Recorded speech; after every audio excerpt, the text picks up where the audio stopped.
रामलला की मूर्ति की प्राण प्रतिष्ठा एक साहसिक कार्य। मोहन भागवत बोले, भगवान के आशीर्वाद से ये काम संपन्न हुआ। राष्ट्रीय स्वयंसेवक संघ आरएसएस प्रमुख मोहन भागवत ने अयोध्या के भव्य मंदिर में रामलला की मूर्ति की प्राण प्रतिष्ठा को एक साहसिक कार्य बताया है। उन्होंने कहा कि ये भगवान के आशीर्वाद और इच्छा के कारण ही संपन्न हो सका है।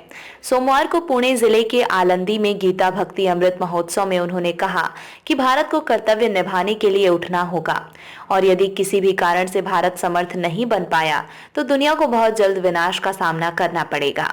इस तरह की स्थिति बनी हुई है। दुनिया भर के बुद्धिजीवी इसे जानते हैं, वे इस पर कह और लिख रहे हैं। साहस का काम था राम मंदिर बनना।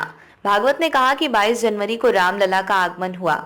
ये साहस का काम था जो काफी संघर्ष के बाद पूरा हुआ। वर्तमान पीढ़ी सौभाग्यशाली है कि रामलला को अपने स्थान पर खड़ा हुआ देख पा रही है।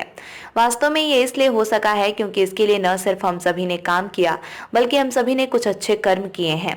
इसलिए भगवान ने हम पर अपना आशीर्वाद बरसाया और ये काम संपन्न हुआ। संघ प्रमुख ने कहा कि रामलला की मूर्ति की प्राण प्रतिष्ठा उनकी भगवान की इच्छा पूरी होने का शुरुआती बिंदु है। ये भी कहा कि समारोह के दौरान श्री राम जन्मभूमि तीर्थ क्षेत्र ट्रस्ट के कोषाध्यक्ष गोविंद देव गिरि जी के साथ उपस्थित होना उनका सौभाग्य है। भारतवर्ष को ज्ञान प्रदान करने के लिए आगे बढ़ने की जरूरत है, क्योंकि दुनिया को इसकी जरूरत है। भारत को अपना कर्तव्य निभाने के लिए उठना होगा। भारत ज्ञान और प्रकाश का रथ है। भारत के प्राचीन ज्ञान पर चर्चा बार बार आयोजित की जानी चाहिए।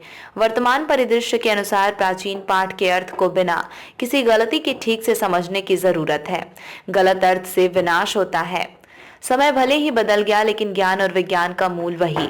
उन्होंने कहा कि समय भले ही बदल गया है, लेकिन ज्ञान और विज्ञान का मूल वही है। भारत शाश्वत है क्योंकि इसका मूल शाश्वत है। उन्होंने ये भी कहा कि अखंड भारत अविश्वास और कट्टरता की सारी दीवारों को तोड़ देगा और एकजुट मानवता का निर्माण कर विश्व को खुशहाल बनाएगा। आने वाला समय भारत का ही है।